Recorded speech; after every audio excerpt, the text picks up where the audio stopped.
മസിലുകൾ ശക്തിപ്പെടുത്താനും ഭാരം കൂട്ടാനും എന്താണ് വഴിയെന്ന് ആലോചിക്കുന്നവർക്ക് ആശ്വാസമാകുന്നത് പ്രോട്ടീൻ പൗഡറുകളാണ്. ഇന്ത്യയിൽ 2024 മാത്രം 860 കോടി രൂപയുടെ പ്രോട്ടീൻ പൗഡർ വിൽപ്പന നടന്നുവെന്നാണ് കണക്കുകൾ.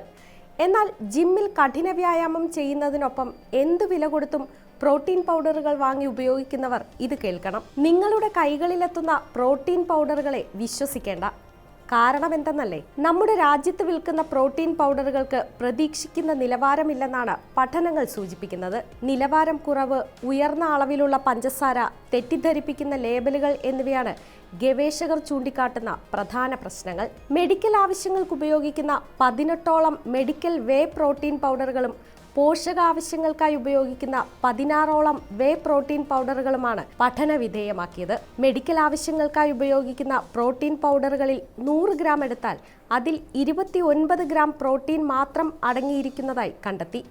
83% പ്രോട്ടീൻ പൗഡറുകളിലും തെറ്റായ വിവരങ്ങളാണ് നൽകിയിരിക്കുന്നത്. പേശികളിലെ പ്രോട്ടീൻ സംശ്ലേഷണത്തിന് സഹായിക്കുന്ന ലുസീൻ എന്ന അമിനോ ആസിഡുകളുടെ സാന്നിധ്യം 5 ഗ്രാമിൽ കൂടുതൽ ഒരു പൗഡറിലും കണ്ടെത്താനായില്ല. 44%-ലധികം പ്രോട്ടീൻ പൗഡറുകളിലും സൂക്രോസോ ഫ്രക്ടോസോ അടങ്ങിയിട്ടുമുണ്ട്. മിക്ക പൗഡറുകളിലും ഉയർന്ന അളവിൽ ലോഹങ്ങളുടെ സാന്നിധ്യവും കണ്ടെത്തി. കൂടാതെ കാർസിനോജൻ, അഫ്ലടോക്സിൻ എന്നിവയും കൂടുതലായി കണ്ടെത്തി. ഞെട്ടിപ്പിക്കുന്ന വിവരങ്ങളാണ് പുറത്തുവരുന്നത്. പ്രോട്ടീൻ പൗഡറുകൾക്കായി വൻ തുക നൽകി നിലവാരമില്ലാത്ത, ആരോഗ്യത്തിന് ഹാനികരമായ പൗഡറുകൾ വാങ്ങിക്കഴിക്കേണ്ട അവസ്ഥയാണ് നിലവിൽ. Mission four ethics and science in health care ആണ് ഇത് സംബന്ധിച്ച പഠനം നടത്തിയത്. മെഡിസിൻ ജേണലിലാണ് ഇത് സംബന്ധിച്ച പഠനം പ്രസിദ്ധീകരിച്ചത്. ഇനി പ്രോട്ടീൻ അധികമായാലുള്ള പ്രശ്നങ്ങൾ എന്തെല്ലാമാണെന്ന് നോക്കാം. നമ്മുടെ ശരീര വളർച്ചയ്ക്ക് ഏറ്റവും അത്യാവശ്യമായ ഒരു പോഷകമാണ് പ്രോട്ടീൻ അഥവാ മാംസ്യം. നമ്മുടെ ശരീരത്തിൽ കൂടുതൽ കോശങ്ങളും പേശികളും ഉണ്ടാകാൻ ഈ പ്രോട്ടീൻ ആവശ്യമാണ്. എന്നാൽ വ്യായാമത്തിൻ്റെ തീവ്രത, ദൈർഘ്യം എന്നിവയെ ആശ്രയിച്ചാണ് കഴിക്കേണ്ട പ്രോട്ടീൻ്റെ അളവ് നിശ്ചയിക്കേണ്ടത്. ശരാശരി പൊക്കവും തൂക്കവുമുള്ള സാധാരണ ജോലി ചെയ്യുന്ന ഒരു വ്യക്തിക്ക് ദിവസവും 1 കിലോഗ്രാം തൂക്കത്തിന് 1 ഗ്രാം പ്രോട്ടീൻ മതിയാകും. അതായത് 60 കിലോഗ്രാം തൂക്കമുള്ള ഒരാൾക്ക് 60 ഗ്രാം പ്രോട്ടീൻ ആവശ്യമാണെന്നാണ് അർത്ഥം.